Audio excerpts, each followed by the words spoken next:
We're looking at Genesis chapter 34. And as we had stated, we're going to be dealing with Jacob. Good morning. And we often talk about Jacob as, that individual that has, it's part of that description of individuals that are named along with the identification of God. We think of Abraham, Isaac, and Jacob, right? And that's a good thing.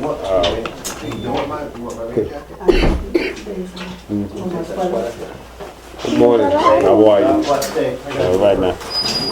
And so when you think about that, Abraham, Isaac, and Jacob, we also identify Abraham as being connected with the father.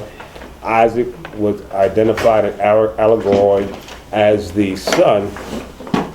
And Jacob is interesting because Jacob has what? How many names? 2. Abraham was renamed, but once he was renamed, he maintained that new name. Right. Jacob, as we're going to see, he's going to be renamed, but he's also going to have a duality. He's going to be called Jacob, his given name, but he's also going to be called Israel, the name that was given to him by the angel as he was wrestling with him. And you say, well, if Abraham's the father, represents... Stop talking. Excuse me. Stop talking.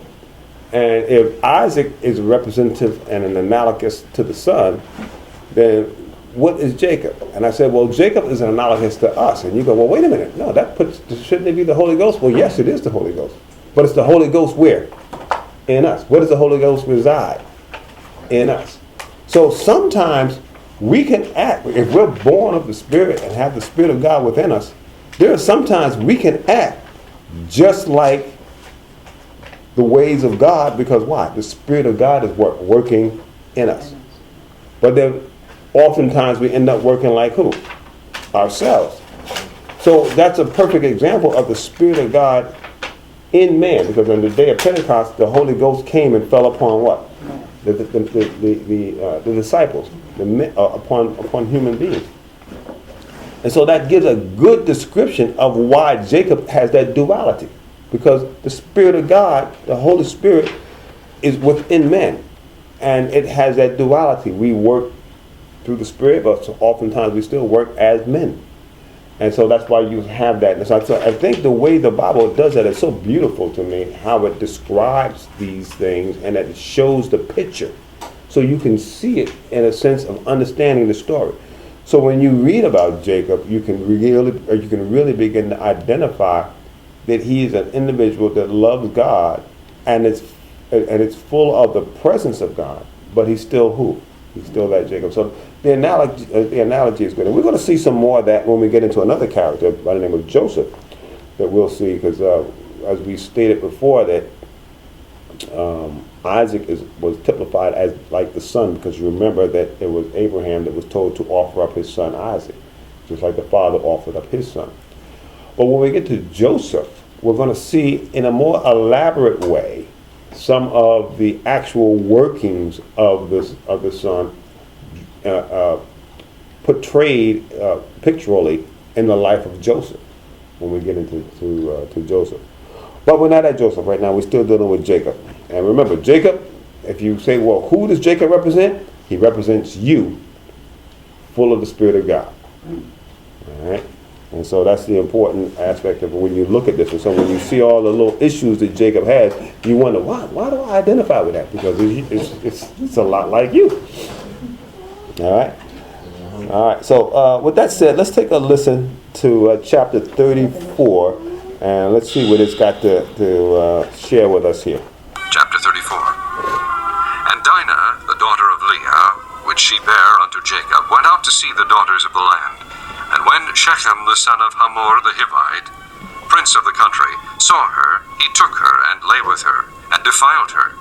And his soul clave unto Dinah the daughter of Jacob, and he loved the damsel, and spake kindly unto the damsel. And Shechem spake unto his father Hamor, saying, Get me this damsel to wife. And Jacob heard that he had defiled Dinah his daughter. Now Now his sons were with his cattle in the field, and Jacob held his peace until they were come. And Hamor, the father of Shechem, went out unto Jacob to commune with him. And the sons of Jacob came out of the field when they heard it, and the men were grieved, and they were very wroth, because he had wrought folly in Israel in lying with Jacob's daughter, which thing ought not to be done. And Hamor communed with them, saying, The soul of my son Shechem longeth for your daughter. I pray you give her him to wife. And make ye marriages with us, and give your daughters unto us, and take our daughters unto you. And ye shall dwell with us, and the land shall be before you. Dwell and trade ye therein, and get you possessions therein. And Shechem said unto her father and unto her brethren, Let me find grace in your eyes, and what ye shall say unto me I will give. Ask me never so much dowry and gift, and I will give according as ye shall say unto me. But give me the damsel to wife.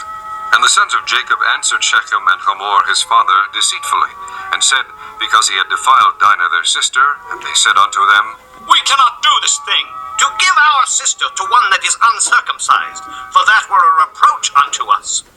but in this will we consent unto you, if ye will be as we be, that every male of you be circumcised. Then we will give our daughters unto you, and we will take your daughters to us, and we will dwell with you, and we will become one people. But if ye will not hearken unto us to be circumcised, then we will take our daughter, and we will be gone. And their words pleased Hamor and Shechem Hamor's son. And the young man deferred not to do the thing, because he had delight in Jacob's daughter, and he was more honorable than all the house of his father. And Hamor and Shechem his son came unto the gate of their city, and communed with the men of their city, saying, These men are peaceable with us. Therefore let them dwell in the land and trade therein.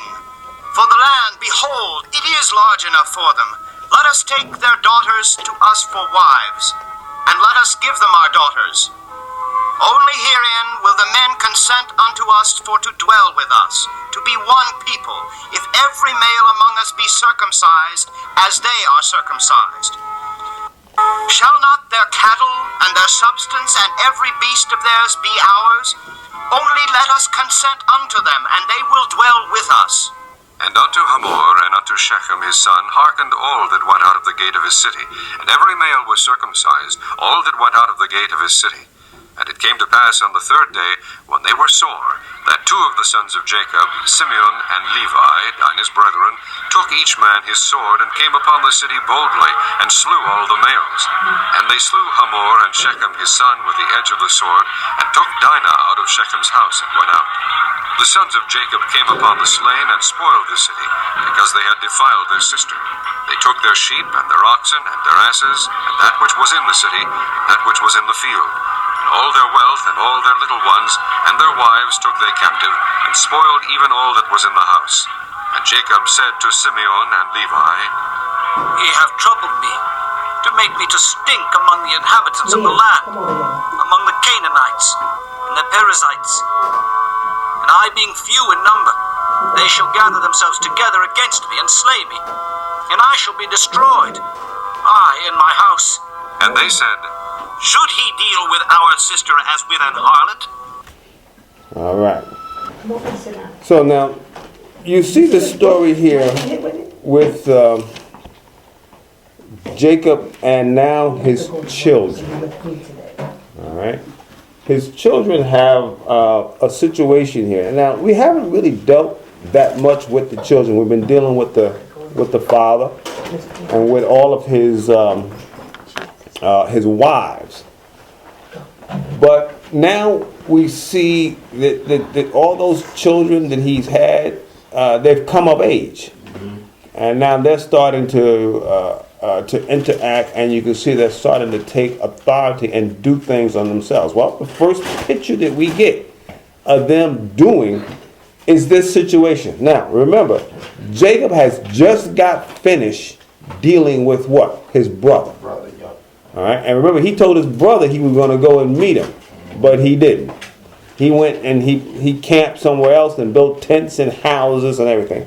Well, in this new area that he's in now, he's got this other situation because he's in an area where other people are there.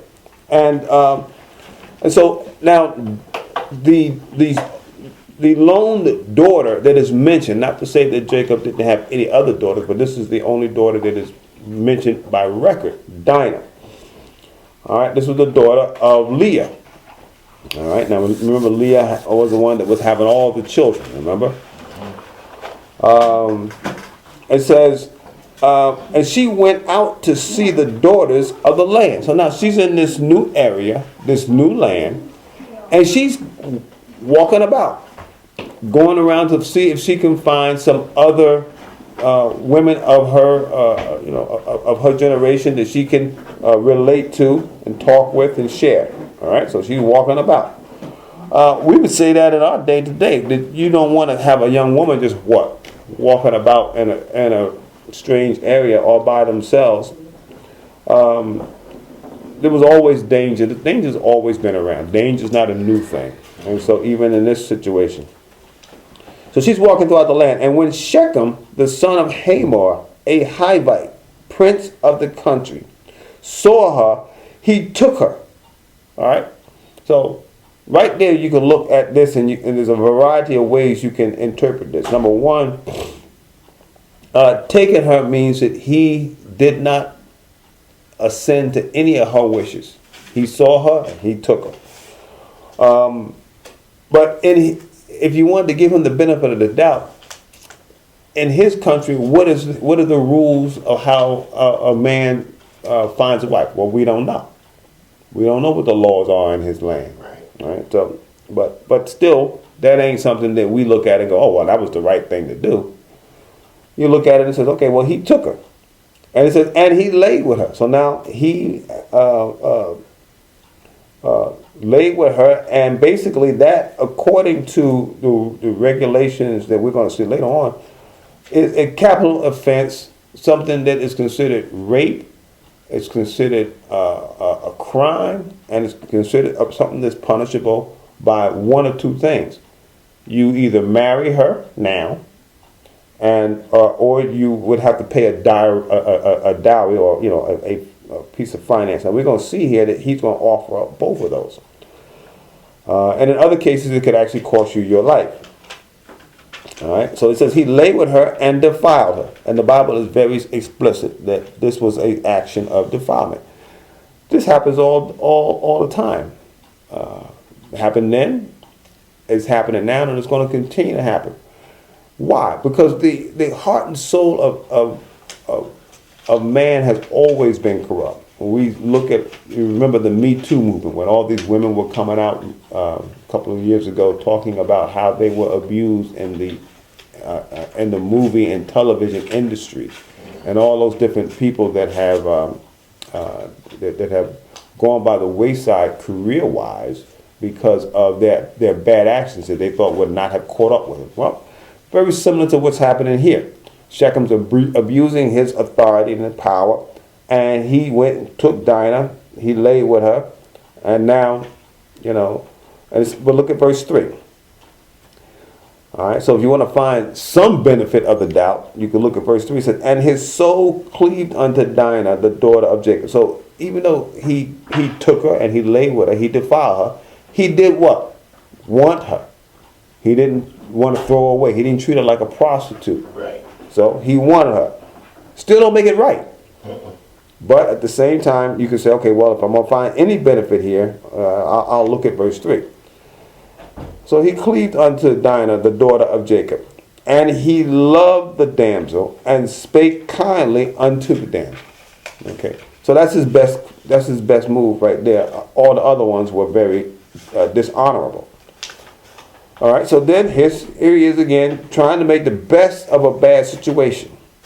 And sometimes we find that we done made a mistake. I'm trying to fix it, but he don't realize what's about to happen. But he's thinking he's going to try to fix it. So look at verse 4. So Shechem spake unto his father Hamor, saying, "Get me this damsel to wife." So he's like, "Hey, pops, I know you got some pull. I want this woman as my wife." He went about it the wrong way. All right. And so look at what verse 5 says. And Jacob heard that he had defiled Dinah. Now when Jacob heard it, let's look and see what Jacob does. had defiled Dinah, his daughter.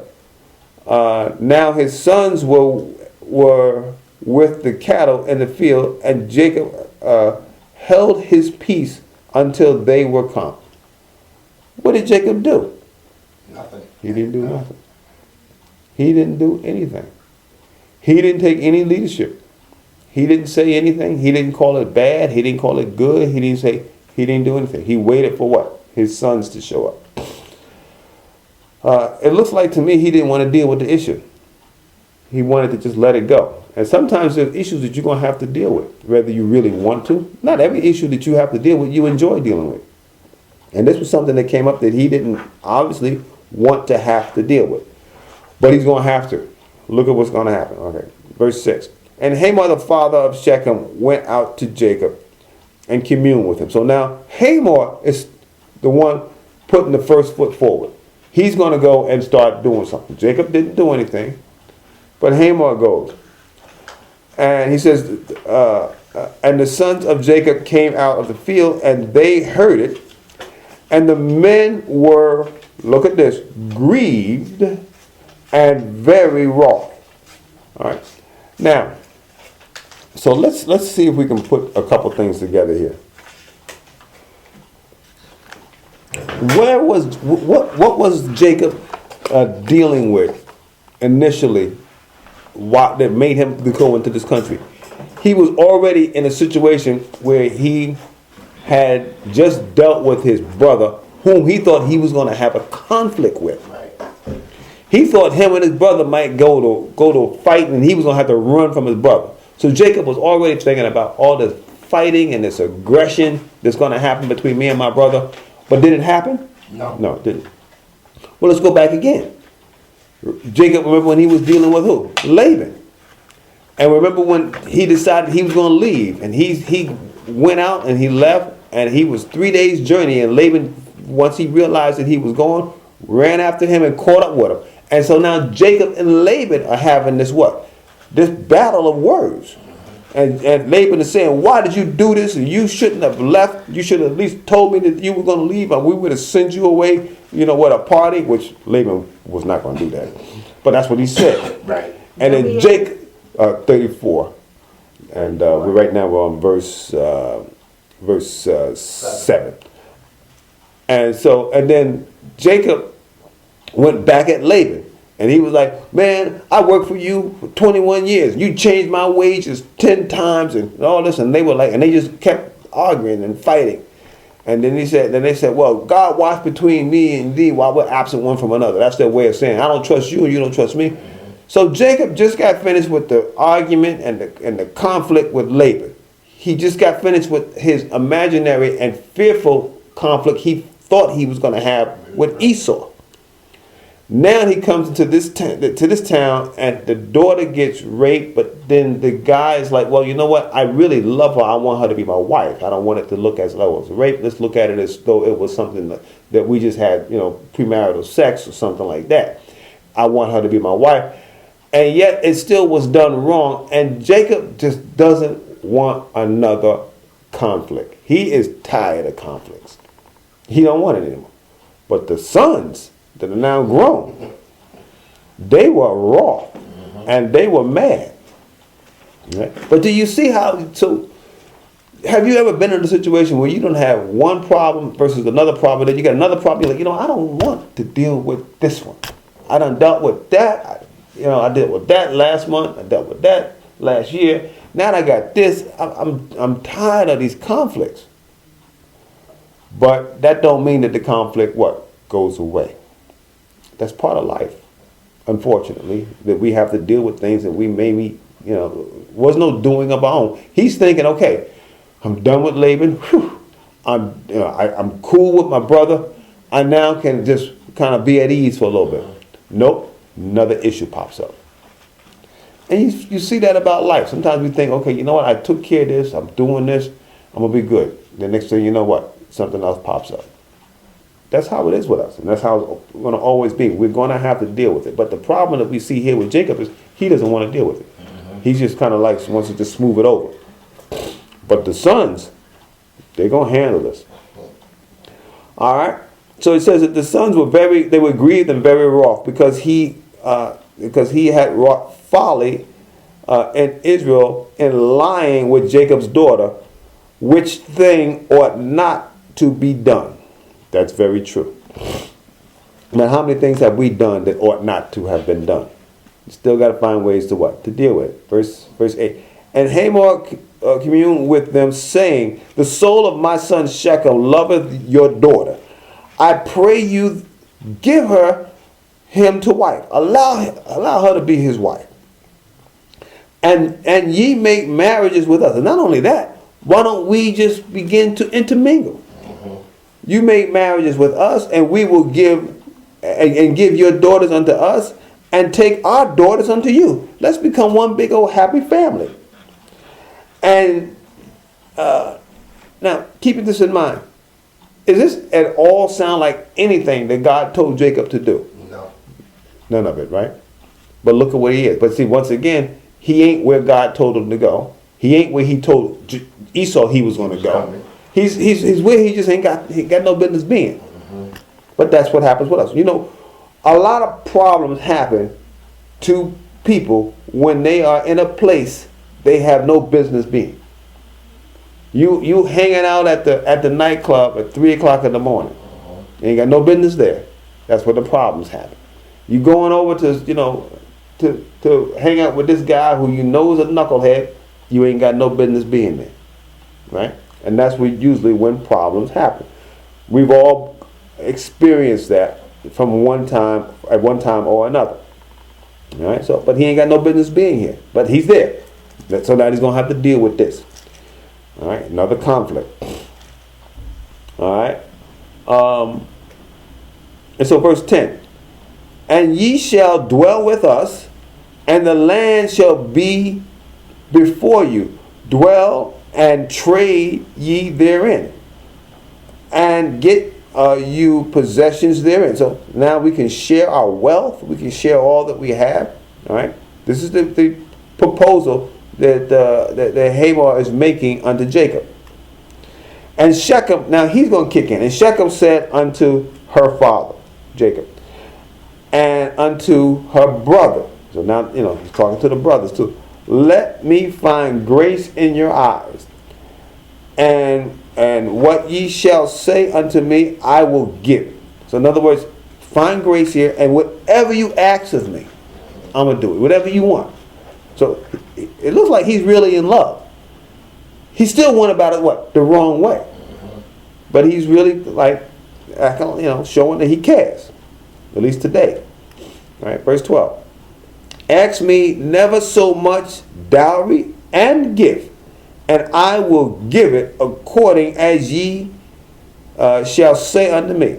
But give me the damsel to wife. So he's like laying it all out on the line.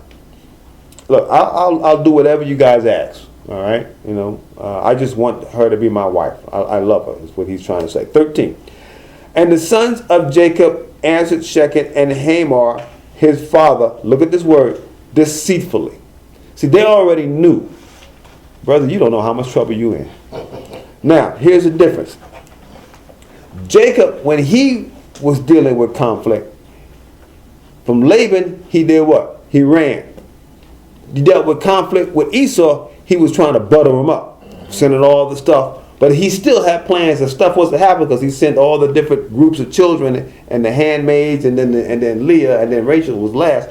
He still had plans, but if it really gets down to it, what am I going to do? I'm going to run. So he's used to what? Right. Running from problems. These sons are not running.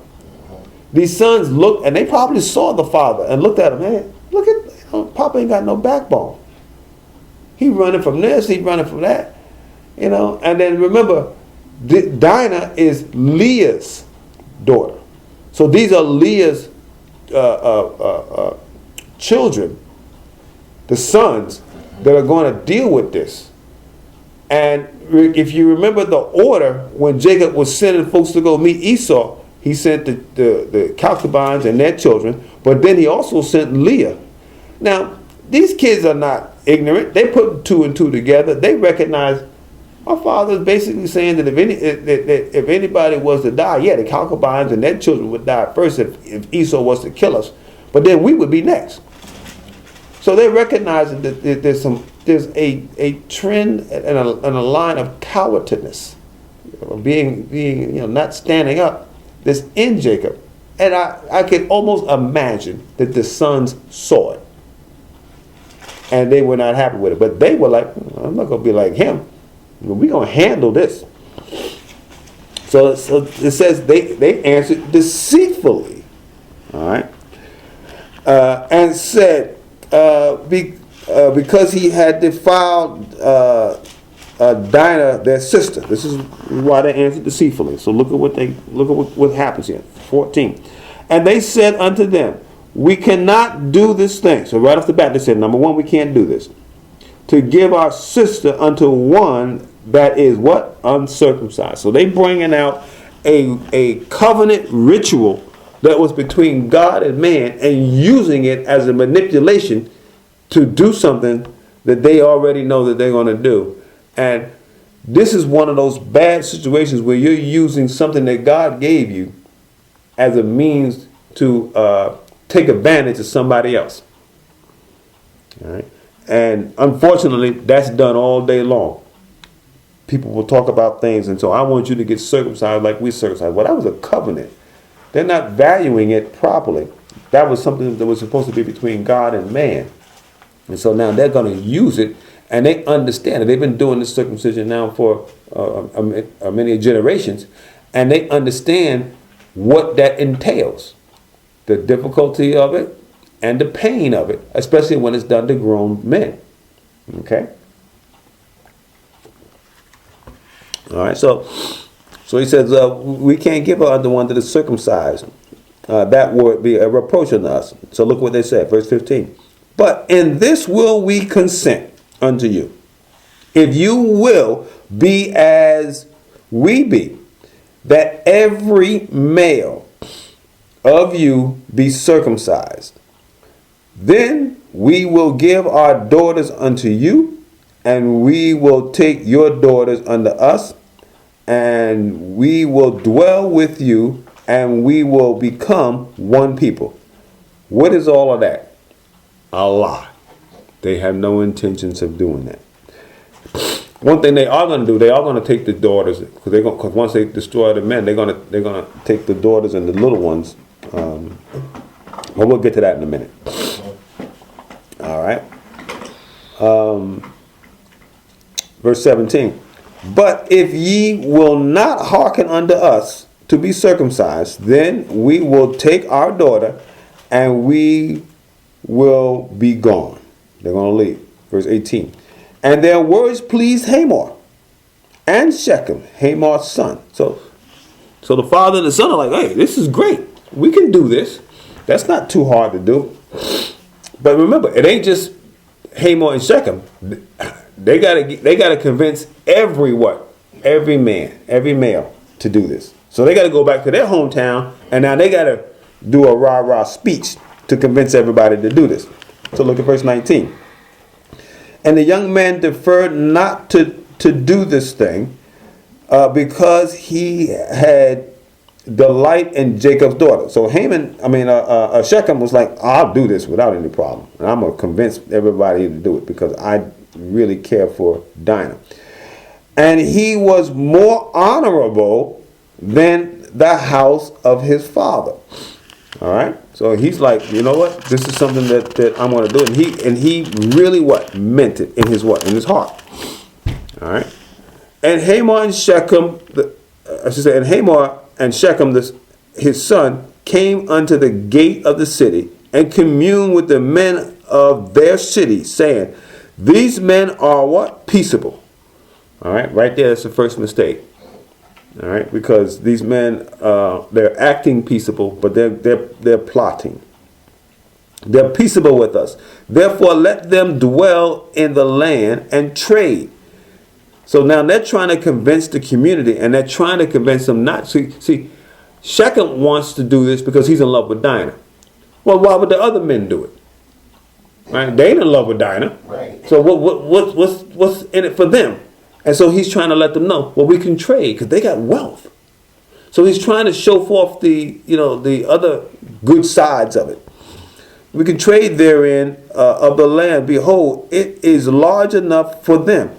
Let us take their daughters unto us for wives, and let us give them our daughters. Only herein will the men consent unto us to dwell with us. All right, so they're looking at this. Well, they're going to dwell with us. Okay, well, what benefit are the other men going to get? Let's look. To be one people, if every male among you be circumcised as they are circumcised. And so, I can imagine if I was a man and they're like, well, why would I want to do that? You the one that's in love, man. What am I going to get? Okay, look at verse 23. Shall not their cattle and their substance and every beast of theirs be ours? So now he's convincing the other men by saying, listen, everything, all the wealth. And remember, Jacob was always blessed. When he left Laban, he was blessed. He had stuff. All right. So now they're seeing this, and they say, so all that they have will be part of us because we'll all be one. That's his argument to the other men. You will actually increase your wealth. All right. So it's worth this little momentary pain of circumcision to gain all this wealth. Only let us consent unto them, and they will dwell with us. And unto Hamor, and unto Shechem his son, hearken unto all that were out of the gate of the city, and every male was what? Circumcised. So all the men hearkened unto Hamor and Shechem, and every male was circumcised. All that were out of the gate of the city. And it came to pass on the what? The third day. All right. So now, all the men agreed. Shechem wanted to do it because he's in love. The other men agreed to do it because they're like, hey, this is going to help us wealth-wise. We're going to be able to trade and gain from their abundance. And they all do it. And they're sitting there day 1, day 2, but now here it is what? Day 3. And once again, I always try to point out there's something about that third day. Our Lord was, when he was crucified, he was dead and buried, but he rose on the what? On the third day. And on that third day, that's when things come up, and he then was able to gain victory. Now, in a sense that this is done, something that was done dishonorable, there is a type in here where you can see that the chosen people of God on the third day claimed victory over something that was done deceitfully. What deceitfully? Well, Shechem, let me use a different word, dishonorably. Shechem went and he did what to Dinah? He raped her. All right. And so he took something from her. And so, but on the third day, the sons are coming to get the what? They're gonna get the vengeance. Let's go all the way back to the Garden of Eden. When Eve is there, and Satan, in the form of the serpent, is talking to Eve. All right, he misused her ignorance. He overpowered her with his intellect and convinced her to do something she wasn't supposed to do. All right, kind of like manipulated her into that. Very similar to this. Shechem manipulated Dinah into doing something that should not have been done. Someone of greater authority and greater understanding taking advantage of someone else. All right, and so, but on the third day, and so when it came down to the Lord, sin was dealt with after Jesus died on the cross. What? On the third day. So there's a little corollary, a little type in that as well. I don't want to make too much of it, but I think it's interesting to just keep in mind that on that third day, this is when the wrong got taken care of. When the Lord does come, and we saw this when we went through the book of Revelation, the Lord is a God of mercy. He's a God of patience. He's a God of grace. But when he comes to finally deal with sin, he's not coming with grace and patience. He's coming with destruction to those that don't want to hear. And you look at all the problems and all the issues that will happen because the Lord opens up these seals and he pours the vials out and the bowls of the wrath of God. When the wrath of God is poured upon this earth, there is a problem. And so what you're going to see right now here is the wrath of the sons of Jacob poured out on Hamor and Shechem's town. And so therein is a type to that. All right. So on the third day, when they were what? Sore. That two of the sons of Jacob, Simeon and Levi. Simeon and Levi were two of the sons of Leah. Remember, Dinah was a daughter of Leah. So these are the full brothers. Simeon and Levi, Dinah's brothers, took each man his sword. Right? And once again, to draw an analogy again, when Jesus comes, he will have the word that comes out of his mouth will be as a sword. All right. And came unto the city boldly and slew what? All the males. Why? Why could just two people kill all the men? Because they couldn't what? Couldn't move. They couldn't move. They couldn't fight back. They couldn't fight back. You know, and they didn't. Because when you back in those days, when you had to fight with a sword or a spear or arrow or something. But you had to be able to maneuver. Mm-hmm. And when you haven't that done to you, you're in too much pain. Too much pain. Verse 26. And they slew Hamor and Shechem his son with the edge of the sword. Look at that. And took Dinah out of Shechem's house. So that's where she was there that whole time. They kept her there. But now they went and they brought Dinah what? Back. Very analogous, once again, of Jesus bringing his bride, the church, the believers, back. I don't want to make too much of that, but there is some typology in there. 27. The sons of Jacob came unto the slain and spoiled the city. So after they had slain everybody, they went into the city and they spoiled them. Basically what that means is all that wealth that, remember, Shechem and Hamor were saying, we're going to get all this wealth. Who got all the wealth? The sons of Jacob got the wealth. So they got all the spoils of the city because they had defiled their sisters. So they figured, well, we're going to take all of this.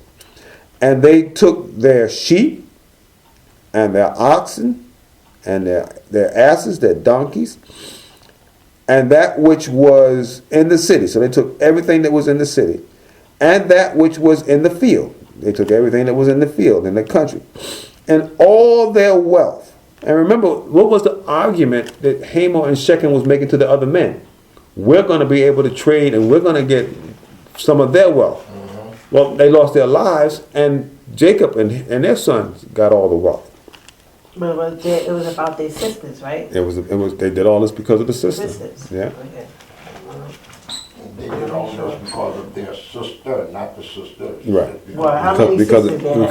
Because of Dinah. They raped Dinah. Right. And so that was the. Well, which one raped Dinah? Shechem. Shechem. Shechem. Yeah. But Shechem and Yeah. wait a minute, hold on. Dinah, Shechem, Go back to and verse 1. It tells no, you I'm right going where the names was at. It says, and it came to the pass on the third day where there was sore. So is it these three? Is it one of the brothers that raped the sister?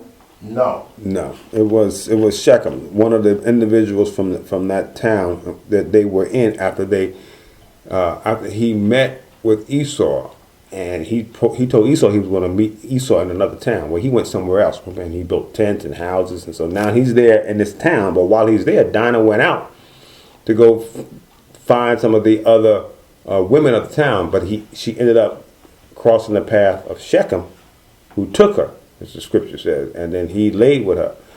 And now when the story all came about, as we're seeing here, Jacob really didn't do anything because Jacob didn't want another what? Conflict. Conflict with nobody. But now the brothers were like, you know what? We ain't going for this. Right. And so now they don't went in. They tricked them with words. Said if you get circumcised, then we might consider doing this. But they weren't planning on doing this at all anyway. So when the men got all circumcised and were sore on that third day, which you just read, they came in and they decided we're going to kill all the male. Then we're going to go, and now what we're reading here is not only did they kill them all, but they took all their wealth. Look at verse 29. Actually, we read 28 again. It says, they took the sheep, and they took the oxen, they took the asses, and that which was in the city, and that which was in the field. Look at 29. And all their wealth, and all their little ones. Look at that. So they took all the children. Now, and the children is considered what? Both boys and girls. So keeping in mind that there were still some males alive, but they were the young males. The males that weren't old enough to be fighting. All right, but yet those young males were circumcised too. Remember, because every male had to be circumcised, and their wives. So they took all the women, and took their captive and spoiled all that was in the house. So they took everything. All right, and look at 30. And Jacob said to Simeon and Levi, "You have troubled me to make me stink among the inhabitants of this land, among the Canaanites and the Perizzites. And I, being few in number, they shall gather themselves together against me." Look at Jacob again. He's what? He's worried about another fight. See, he ran from Laban. He was scared of Esau. And now he didn't want to deal with Hamor and Shechem, but now he's afraid of all the other men in the land of Canaan here, that they're going to come and get him. Jacob is just afraid for himself consistently. And this is why, even though he's got a new name, Israel, he's described here by which name? Jacob. Because that's who he's acting like. He's acting just like Jacob. All right. So Jacob didn't want to deal with another fight. And now he's afraid that he's going to get into another fight. Look at this. He says, and I being few in number, they shall gather themselves together against me and slay me. Jacob's thinking he's about to get slayed. All right. But wait a minute. Didn't God tell him that he was with him? That's the part that Jacob doesn't believe. Just like we don't believe it sometimes. He keeps forgetting. Yeah, he is. God is with you. And I shall be destroyed. How are you going to be destroyed? God said, I'm with you. I and my house. Well, God said that your house was going to be like the sands of the sea. He was going to make your house greatly multiplied. So his fear is overriding what God told him. Does that happen to us sometimes? All the time. We know what the word says, but then we're in a situation and our fear is more powerful than our confidence in the word. Jacob just got finished wrestling with an angel, and or pre-incarnate Christ, or however you want to view it, but a spiritual a representation of God. And that in that incident, he was told that he had favor with God. He was told that I'm going to change your name. You're not going to be heel catcher or trickster anymore. He goes, but you're going to be one that has favor with God, Israel. But Jacob is still worrying about him being destroyed. His confidence that God can handle it is extremely weak. All right, and so he says, and they're going to destroy me and my house. Look at 31. And they said, should he deal with our sister as with an harlot? So the sons now confronting Jacob, and they're saying to Jacob, no, you're wrong. Should we allow our sister to be treated like a harlot? he didn't do it the right way. He tried to fix it and patch it up, but he didn't start right. And sometimes it's like when you build a house and you lay the foundation crooked. Okay. Everything else in there can be just as right as it can be. I mean, you got the windows are at the right angle. Everything is set right. All the plumbing looks good, as far as when, but everything's going to be a little off. Why? Because foundation's crooked. Foundation's crooked. No matter how much effort and work and diligence you put into all the other pieces, when the foundation is crooked, the whole house has got a problem. No matter how much you try to, and that's what happened with Shechem. And he tried to patch it up. But the foundation he laid by taking her and raping her in the beginning was a bad foundation. And that says a lot about some of the things that we do. We get ourselves into things that have fundamentally flawed circumstances, and we're trying to build them. The reality, stop building.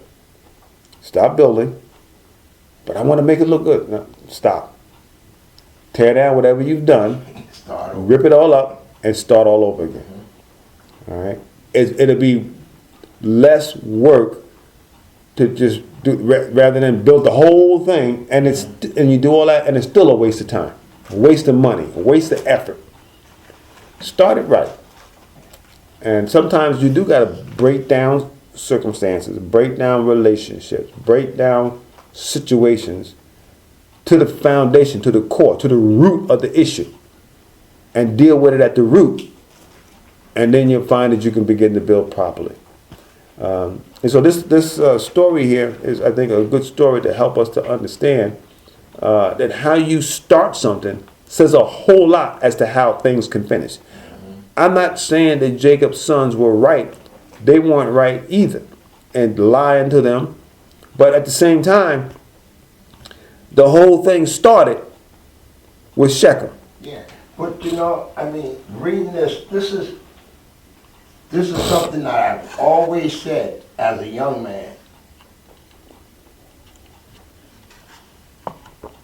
I had always said to myself, if anybody was to go out and rape one of my sisters, there's no way you can stop me from not hurting them. Right. There's somehow. And that's something that I've always said. Right. Because nowadays there's just, which I hate to say, there's women out here do anything you want them to do. Yeah. Well, we got a variety of different circumstances. You're true about that. Yeah. So But the reality of it is, when you do something like this,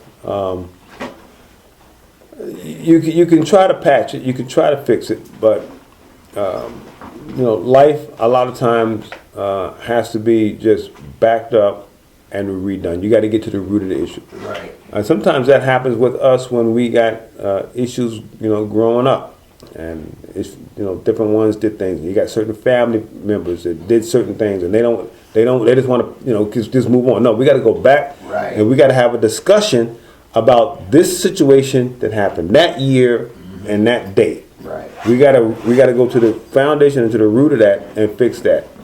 But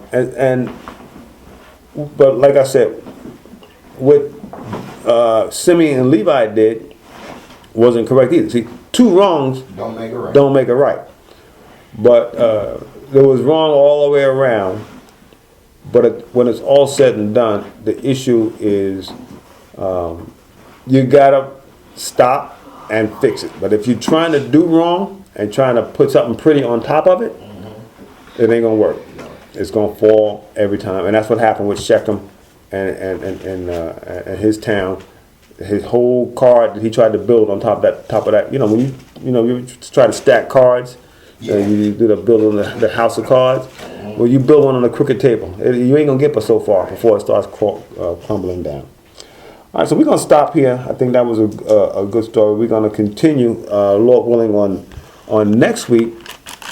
And we're going to be following this situation with Rachel. Now we're going to pick back up with her because remember she's not finished having children. She's going to have another child, and we'll also see Jacob dealing with his surroundings and his new neighbors. All right. So there's a few things we got to see here still, and then we're gonna in a couple of weeks we'll probably get back to visiting. We're gonna see Esau again.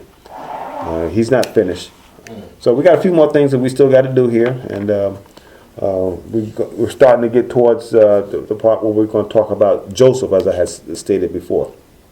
But we're going to stop here and go ahead and offer up a word of prayer, and we'll be done.